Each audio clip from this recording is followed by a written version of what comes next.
Après sa visite officielle de 72 heures au Qatar, le chef de l'État ivoirien a pris la direction de Bruxelles en Belgique ce mardi. Le président Ouattara y prendra part à une rencontre de mobilisation de fonds pour le Mali. Aujourd'hui, 14 mai, est célébrée la journée mondiale de l'hypertension artérielle. On s'intéresse dans cette édition à l'accident vasculaire cérébral qui constitue l'une des complications de l'hypertension artérielle. On va vers un cadre juridique adapté à la lutte contre la cybercriminalité en Côte d'Ivoire. Deux lois sur la cybercriminalité ont été adoptées aujourd'hui en commission. Ils ont été présentés ce matin par le ministre de la Poste et des TIC aux députés. Et puis cet accueil triomphal à N'Djamena pour les troupes tchadiennes de retour de Kidal. Elles ont joué un rôle important dans la mise en déroute des groupes armés lors de la reconquête du Nord Mali par la MISMA. Voilà pour les dominantes de l'actualité. Bonsoir à tous et bienvenue dans le 20h. Vous le savez, le chef de l'État ivoirien était au Qatar pour une visite officielle de 72 heures. Le président Ouattara a quitté Doha aujourd'hui pour Bruxelles. Avant de regagner la capitale belge, il est allé dire au revoir à son Altesse, le cheikh Hamad Ben Khalifa Al Thani, émir du Qatar. Comme vous le voyez sur ces images, le chef de l'État ivoirien a donc dit au revoir à son Altesse l'émir du Qatar. Après cette visite officielle de 72 heures donc au Qatar, le chef de l'État ivoirien a donc pris la direction de Bruxelles en Belgique. Ce mardi, le président ivoirien y prendra part à une rencontre de mobilisation de fonds pour le Mali. Les premières images de son arrivée dans la capitale belge avec notre envoyé spécial, Awa Touré. C'est à 16h, heure locale, 14h, heure d'Abidjan, que l'avion du président de la République Alassane Ouattara s'est immobilisé sur le tarmac de l'aéroport Zaventem de Bruxelles en provenance de Doha au Qatar. Le président Alassane Ouattara, président en exercice de la CEDEAO, va prendre part mercredi à la conférence des donateurs pour le développement du Mali. Vous savez à quel point nous tenons à la réussite du processus de paix, de transition et d'élection au Mali. Et en tant que président en exercice de la CEDEAO, j'ai été invité à cette importante rencontre et je suis heureux d'être là et bien sûr nous en profiterons pour avoir quelques entretiens avec les responsables de l'Union européenne. Le président de la République Alassane Ouattara va mettre à profit ce séjour en Belgique pour échanger avec le président de la Commission de l'Union européenne, José Manuel Barroso, et le président du Conseil européen. Et c'est chose faite, le président de la République a rencontré ce mardi donc le président de la Commission européenne au siège de l'Union à Bruxelles dans cet après-midi même. Au menu de la rencontre, la coopération entre la Côte d'Ivoire et l'Union européenne. Au même moment où la communauté internationale s'apprête à mobiliser des fonds pour le Mali en Belgique, les troupes tchadiennes de retour de Kidal dans le nord Mali ont reçu un accueil triomphal à N'Djamena, une célébration justifiée par le rôle important joué par ces troupes dans la mise en déroute des groupes armés lors de la reconquête du nord Mali par la MISMA. Reportage. Sur son visage, la sérénité semble avoir remplacé la tension provoquée ces derniers jours par des informations faisant état de la tentative de déstabilisation de son régime. Muni de sa désormais légendaire canne, symbole de pouvoir, Idriss Déby Itno parade place de la Nation au cœur de N'Djamena. Le chef de l'État tient à rendre personnellement hommage aux hommes qu'il a envoyés en intervention au Mali. C'est un bataillon de 700 soldats accueillis en héros. Tous vos frères et sœurs, réunis ici à la place de la Nation, sont fiers de vous et l'histoire retiendra votre héroïque action au Mali. C'est le premier contingent de retour au pays depuis que le Tchad a annoncé le retrait progressif de ses troupes engagées au Mali. Des troupes dont le courage et la détermination ont été appréciés. Les soldats tchadiens ont combattu en première ligne aux côtés des Français dans la DRA des Iforas, où étaient retranchés des groupes djihadistes. Pour le déloger ces bandits, il n'a fallu que la puissance de vos armes. Vous les avez exterminés au prix de sacrifices de vos 30 soldats, frères d'armes, tombés sur le champ de bataille. Le commandant des forces armées tchadiennes en intervention au Mali, le général de division Oumar Bikimo, a été décoré. tout comme le commandant en second, le fils du président Idriss Déby Itno. Mais le travail des soldats tchadiens au Mali n'est pas terminé. Les troupes restées sur place devraient intégrer la mission des Nations Unies pour la stabilisation du Mali. La MINUSMA, dans le Tchad, espère assurer le commandement. Retour dans la capitale économique ivoirienne, le Premier ministre Daniel Kablan-Duncan a procédé hier à l'inauguration d'une usine du groupe Ajinomoto, leader mondial des acides aminés dans le domaine de l'agroalimentaire. L'usine devrait desservir à partir de la Côte d'Ivoire 11 pays de l'Afrique de l'Ouest. C'était à la zone industrielle de Yopougon en présence d'Alvarassa. Le secteur privé en Côte d'Ivoire se développe avec l'appui des investisseurs étrangers. La preuve, l'inauguration de cette usine par le Premier ministre Daniel Kablan-Duncan. Usine spécialisée en production d'acides aminés dans les domaines de l'agroalimentaire. C'est savoir-faire de sociétés japonaises. On va travailler efficacement. Nous allons diversifier notre activité dans le futur. Pour le Premier ministre, cela s'inscrit dans la politique du gouvernement de faire du secteur privé le moteur du développement de l'économie ivoirienne. Vous savez, nos amis japonais travaillent de manière méthodique. Et vous allez voir que Ajinomoto va ouvrir la voie à deux investissements donc importants qui vont se faire sur la Côte d'Ivoire. Nous souhaitons donc voir ces exemples-là se démultiplier de manière à ce que vraiment les emplois que nous cherchons pour nos jeunes, disons que puissent se développer. Toujours selon Daniel Kablan-Duncan, le secteur privé, tout en contribuant au développement du pays, lutte contre le chômage des jeunes.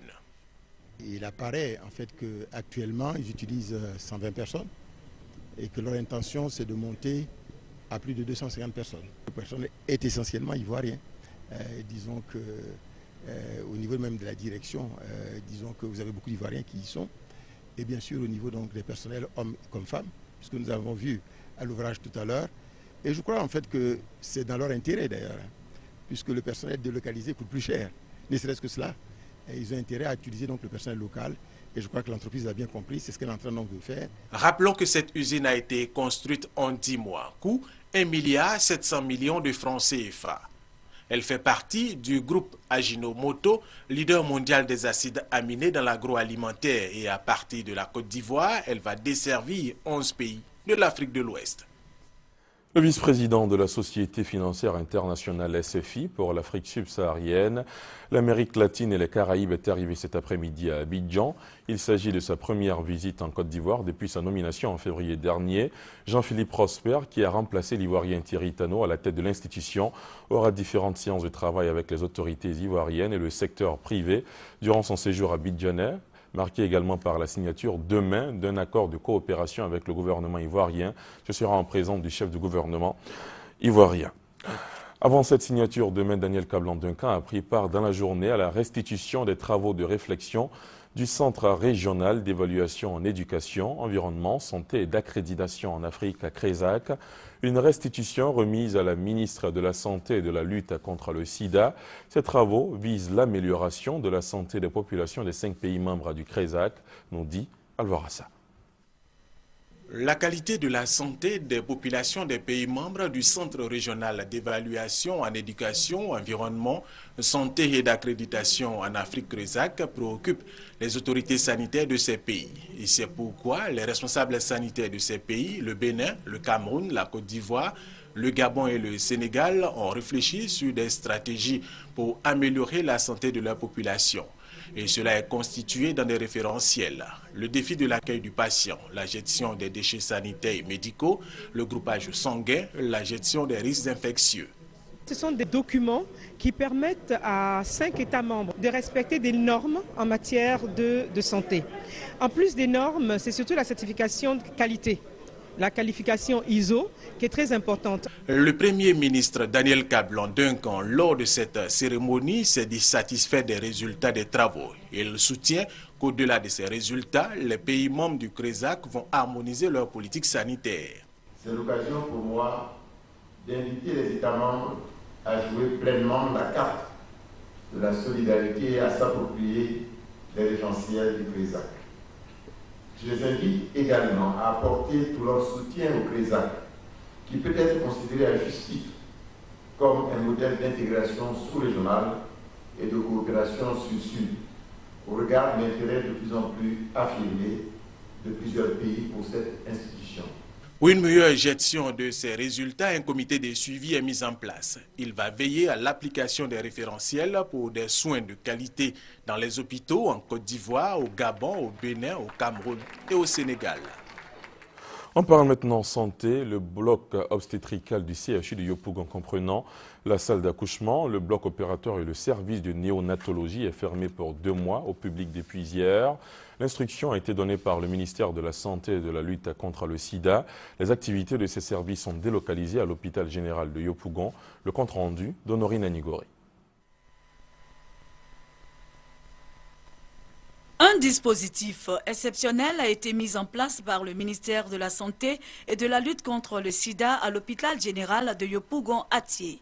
Ce dispositif comprend le personnel du CHU de Yopougon et les équipements techniques.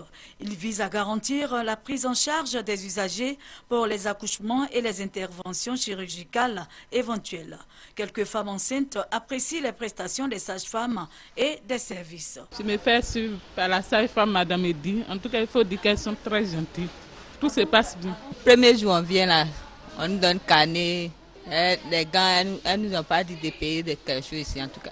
Pour la directrice de cet établissement, ça se passe bien. Nous avons maintenant les accouchements qui sont multipliés par 3, du coup tout se passe bien. Nous avons une salle de néonatologie qu'on n'avait pas avant. Les conditions de travail se sont améliorées. Il y a un bloc opératoire fonctionnel avec des lits et les équipements qu'il faut. En tout cas, nous avons le minimum. Selon la ministre de la Santé et de la lutte contre le sida, Raymond Kofi Goudou, cette relocalisation du bloc obstétrical du CHU de Yopougon est due aux travaux de réhabilitation pour cause de dégradation avancée des locaux. Depuis donc le 13 mai, les parturientes et les malades sont reçus à l'hôpital général de Yopougon-Atié. Aujourd'hui, 14 mai, est célébrée la journée mondiale de l'hypertension artérielle. On s'intéresse ce soir à l'accident vasculaire cérébral qui constitue l'une des complications de l'hypertension artérielle. Le CHU de Cocody à lui seul enregistre plus de 200 cas d'AVC par an. Comment se fait la prise en charge des cas d'AVC? Gros plan ce soir sur l'accident vasculaire cérébral qui fait beaucoup de victimes avec Delphine Blas. Trècheville Arras 1, premier étage. Là habite Dame Amalan. Elle a 67 ans. Il y a 2 ans, elle a fait un accident vasculaire cérébral. Mais on est parti à l'église, on est venu un demain matin, je me suis levé, j'ai dit je m'en vais aux toilettes. Arrivé là-bas, je suis tombé comme ça. Dame Amalan, qui vaquait avant à ses occupations, qui s'alimentait seule, faisait ses besoins naturels seule, prenait sa douche seule, est réduite à rien depuis 2011. Aujourd'hui, elle est incapable de tout sans le soutien de sa famille. Quand je me lave pour enlever les choses seulement là, c'est les enfants qui enlèvent tout cela là-bas pour venir, moi je ne peux pas faire. L'AVC est l'une des premières causes de handicap moteur, c'est-à-dire de paralysie. Monsieur Ya, lui, a eu un peu plus de chance. Il n'était pas loin d'un AVC quand il a été évacué à la Ligue ivoirienne contre l'hypertension artérielle. Ce patient nous est arrivé à 24 de systolique. Il est en observation, on est en train de faire baisser ses chiffres pour éviter justement qu'il passe en AVC. L'hypertendu lui-même éprouve quelques difficultés de langage. Quand je marche trop, j'ai le vertige. Le principal facteur de l'AVC, l'accident vasculaire cérébral, est l'hypertension artérielle. L'AVC est l'une des principales causes d'hospitalisation dans les services de neurologie, aussi bien en Côte d'Ivoire qu'ailleurs dans le monde. Au CHU de Cocody, c'est un peu plus de 200 personnes victimes d'AVC que l'on enregistre par an. La prise en charge reste la prévention, le suivi médical et la rééducation en cas de paralysie. Quelqu'un qui est hypertendu a 4 fois plus de possibilités de faire un AVC que quelqu'un d'autre. Au niveau de l'AVC, dès les premiers signes, notamment un début de paralysie, un trouble du langage, il faut aussitôt se rendre aux urgences médicales ou consulter un médecin. Et enfin, quand l'AVC est déclaré, il faut aussi un suivi médical avec le traitement qui va avec et de la rééducation, donc aussi bien motrice pour les paralysies que orthophonique pour le trouble du langage. Pour éviter les AVC, l'hypertendu doit suivre son traitement à vie, mais le coût des médicaments est jugé onéreux. On nous a donné ordonnance, pratiquement on n'arrive pas à payer. J'ai dit, les gens, le nous aider, de faire le médicament là, gratuit comme SIDA là aussi. L'hypertension n'épargne personne. Pour éviter la maladie et à la longue des accidents vasculaires cérébraux, il est conseillé de bien gérer le stress, les soucis, d'éviter l'alcool, le tabac, d'éviter de manger trop salé, trop gras, trop sucré et d'éviter d'être sédentaire. Il avait été lancé en 2010, 2 ans après sa mise en œuvre. Quel bilan peut-on faire du concept de carnet électronique, projet qui visait l'amélioration de la couverture vaccinale en Côte d'Ivoire? Les réponses avec Justine Seydjiké. Un carnet électronique de vaccination pour élever le taux de couverture vaccinale en Côte d'Ivoire et mettre à la disposition du ministère de la Santé et de la lutte contre le sida des données fiables. Il y a une épidémie qui sévit et vous êtes dans une zone où vous n'êtes pas au courant. Et que ce carnet-là, puisqu'il a des SMS, peut vous envoyer des messages d'alerte pour vous dire attention, il y a épidémie par exemple de choléra dans telle zone et vraiment faites attention, comportez-vous de telle manière. Ce serait intéressant pour l'Ivoirien. Et puis, derrière le carnet électronique, il y a la collecte de l'information qui est capitale pour aider l'État à envisager les solutions pour améliorer la couverture vaccinale. Moyennant la somme de 1000 francs CFA, une personne s'étant vaccinée dans un centre de santé ou à l'Institut d'hygiène publique reçoit des SMS lui rappelant les dates de renouvellement du vaccin sur une période d'1 an. Ce concept technologique, lancé depuis 2010 avec le soutien du ministère de la Santé et de la lutte contre le sida, est encore méconnu des populations. Je suis à l'Institut de cardiologie, mais je ne suis pas informée sur l'existence de ce carnet électronique. Je ne sais pas qu'il y a un carnet de vaccination électronique qui existe. Je n'ai jamais entendu parler si ce n'est pas aujourd'hui. L'objectif du carnet électronique de vaccination est, entre autres, identifier la population vaccinale et faire adopter la culture de la vaccination aux Ivoiriens. Il a permis l'amélioration de la couverture vaccinale en 2012 en ne tenant compte que des 130 000 personnes inscrites sur le carnet électronique de vaccination. La couverture vaccinale en Côte d'Ivoire est désormais de 95 à 97%, se rapprochant ainsi de l'indicateur du Millennium Challenge Corporation qui est de 99% pour le Penta 3e dose et de 94% pour le vaccin anti-rougeole. Je vous le disais en titre, on va vers un cadre juridique adapté à la lutte contre la cybercriminalité en Côte d'Ivoire. 2 lois sur la cybercriminalité ont été adoptées aujourd'hui en commission. Ils ont été présentés ce matin par le ministre de la Poste et des TIC aux députés. Les précisions de Victorine Yaoyoué. La cybercriminalité était jusque-là considérée comme un acte d'escroquerie en Côte d'Ivoire. Avec ce projet de loi présenté par le ministre de la Poste, des technologies de l'information et des télécommunications à l'Assemblée nationale, un cybercriminel est désormais passible d'une peine d'emprisonnement allant de 1 à 20 ans avec une amende de 500 000 à 100 millions de francs CFA. La cybercriminalité est l'ensemble des infractions pénales qui se commettent au moyen ou sur un réseau de télécommunications ou un système d'information.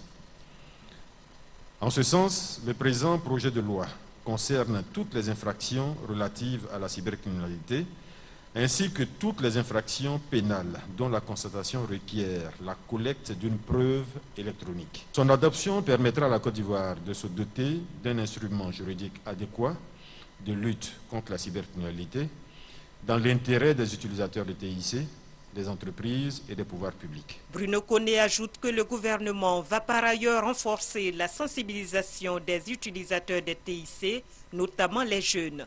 Des étudiants venus assister au débat à l'hémicycle ont marqué leur intérêt. Nous avons été longuement sensibilisés sur ce fléau et nous avons pu le constater avec les faits. Les lois ou les articles en tout cas qui ont été examinés sont essentiels parce qu'ils visent à protéger vraiment le jeune contre les menaces des cybercriminels. Le deuxième projet de loi adopté par la Commission des affaires institutionnelles et juridiques porte sur la protection des données à caractère personnel. Ces données font référence, entre autres, au nom, au numéro de téléphone ou de carte bancaire. En protégeant ces données, le gouvernement entend sauvegarder la dignité des populations. Si la Côte d'Ivoire se dote de ces 2 textes de loi, elle sera au diapason des autres pays de la CEDEAO et de l'Union européenne engagés depuis des années dans la lutte contre la cybercriminalité. L'atelier sur l'exploitation artisanale et à petite échelle des diamants dans l'espace des pays africains producteurs de diamants se tient ici même à Abidjan sur 5 jours, une sorte de soutien à la levée d'embargo sur la Côte d'Ivoire. Il est question de réfléchir sur l'amélioration de la gestion du secteur et apporter un soutien technique et financier pour les opérations d'exploitation artisanale et à petite échelle, l'éclairage de Noël Nguéniot. Les diamants. Pour leur exploitation artisanale en Côte d'Ivoire, un système de traçabilité avait cours. Il s'agit de mettre à disposition 1 ou 2 ingénieurs. Régulièrement, ces encadreurs vérifient la méthode d'exploitation, donnent des conseils pour éviter les risques d'éboulement, mais aussi les problèmes environnementaux. Et selon des périodes déterminées qui ne dépassent pas 2 jours, les diamants collectés sont ramenés à une base et la SODEMI aide à trier. Malheureusement, cette traçabilité a disparu avec la crise de 2002. Puis, la Côte d'Ivoire est sous embargo depuis. Les pays africains membres de l'ADPA, Association des pays producteurs de diamants, sont en conclave ici à Abidjan au Golf Hotel pour 5 jours. Un soutien au retour de la Côte d'Ivoire dans le processus de Kimberley, mais aussi et surtout trouver les moyens de mieux organiser le secteur diamantifère parce que les enjeux sont à la dimension de l'éclat du diamant. Les diamants produits par les pays africains doivent participer au développement de nos pays et non être source de conflits. Ils doivent aider à l'épanouissement de nos populations et non à leur asservissement. Ils doivent être découverts et commercialisés dans un environnement assaini et non avec la sueur et le sang d'innocents enfants. Ils doivent être gérés dans un système transparent et non servir de fonds de commerce à des seigneurs de guerre ou à des mafias. Pour ces enjeux, 2 thèmes seront abordés. Les problématiques de la gestion efficace de l'exploitation et du soutien technique et financier du secteur diamantifère. Pour le rendre compétitif, les experts d'Afrique et les partenaires au développement sont les acteurs de cette réflexion. Ils iront sur le terrain à Séguéla afin de mieux formuler les recommandations susceptibles d'impulser une nouvelle dynamique à l'exploitation diamantifère en Afrique. Nous allons donc faire des recommandations dans le sens de la législation. Nous allons également voir comment est-ce que nos exploitants peuvent être protégés de sorte que nos gouvernements puissent véritablement s'occuper d'eux. La réunion d'Abidjan fait suite aux recommandations d'Accra avec comme boussole améliorer la gestion du secteur et augmenter leur impact dans l'économie des pays africains. En agriculture, le prix du kilogramme de coton vient d'être fixé. Pour la campagne 2013-2014, il est de 250 francs CFA pour le coton premier choix et de 225 francs CFA pour le coton second choix. L'annonce a été faite par l'Association interprofessionnelle de la filière coton. C'était au cours d'une conférence de presse au siège de la CIDT de Bouaké. Kwadjo Kwame. Réuni en session extraordinaire, le conseil d'administration de l'Intercoton a déterminé les prix d'achat du kilogramme de coton graine et de cession des intrants au titre de la campagne 2013-2014. Les prix d'achat du coton graine garantis au titre de la campagne 2013-2014 ont été arrêtés comme suit. Coton premier choix, 250 francs le kilo. Coton deuxième choix, 225 francs le kilo. Les parties ont convenu de récalculer les prix en tenant compte des paramètres de production réalisés, du prix moyen et du prix moyen de la graine. Il faut préciser que ces prix sont en légère diminution par rapport à ceux des 2 dernières campagnes qui étaient de 265 francs pour le premier choix et de 240 francs pour le coton de deuxième choix, à cause de la baisse du cours sur le marché mondial. Ces prix sont conformes au vœu du chef de l'État de verser au moins 60% du prix CAF aux producteurs. S'agissant du prix des intrants, ils ont été fixés comme suit. Le NPK, 330 francs le kilogramme, soit 16 500 francs le sac de 50 kg.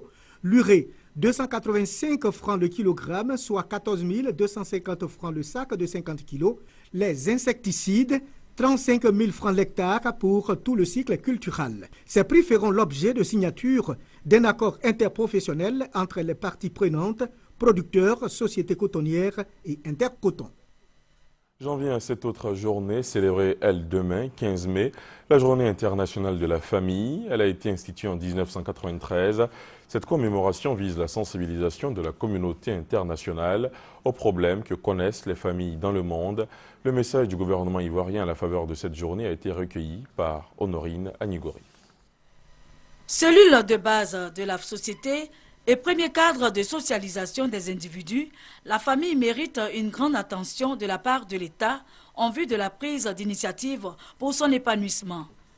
Au nombre des initiatives entreprises par l'État, depuis seulement 2 ans, pour assurer le bien-être des familles, il faut rappeler les programmes de logements sociaux, la gratuité totale puis ciblée pour les soins de santé, la distribution gratuite de kits scolaires dans le primaire, la sécurisation du territoire national, les programmes d'adduction d'eau potable et d'électrification, l'amélioration des infrastructures routières et la réalisation de travaux d'envergure.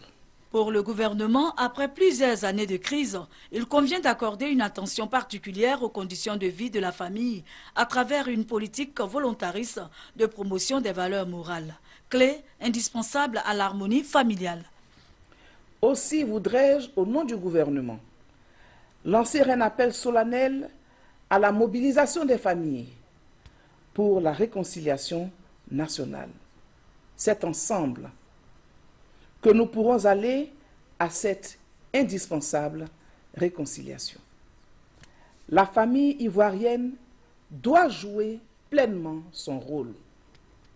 Elle doit cultiver en chacun de ses membres l'esprit de paix, de vérité, de liberté, de pardon, d'amour, de respect et de tolérance. Pour la commémoration de cette journée internationale de la famille, le gouvernement invite à la réflexion sur le thème « Les familles face aux défis de la nouvelle Côte d'Ivoire réconciliée et émergente à l'horizon 2020 ». Le ministre de l'Enseignement supérieur et de la Recherche scientifique à travers la DOREX, entendez, direction de l'orientation et des examens, procède à partir de ce jour à la préinscription en ligne des candidats au baccalauréat 2013. L'opération est gratuite cette année. Elle permettra de faciliter l'accès des bacheliers aux universités publiques, aux grandes écoles privées et de l'Institut national polytechnique Félix Houphouët-Boigny. Je vous le disais, au cœur de cette édition, le président Alassane Ouattara, en déplacement à Bruxelles, a rencontré cet après-midi le président de la Commission de l'Union européenne au siège de l'institution à Bruxelles. Au menu de la rencontre, la coopération entre la Côte d'Ivoire et l'institution. Le point avec notre envoyé spécial à Bruxelles, à Ouattara.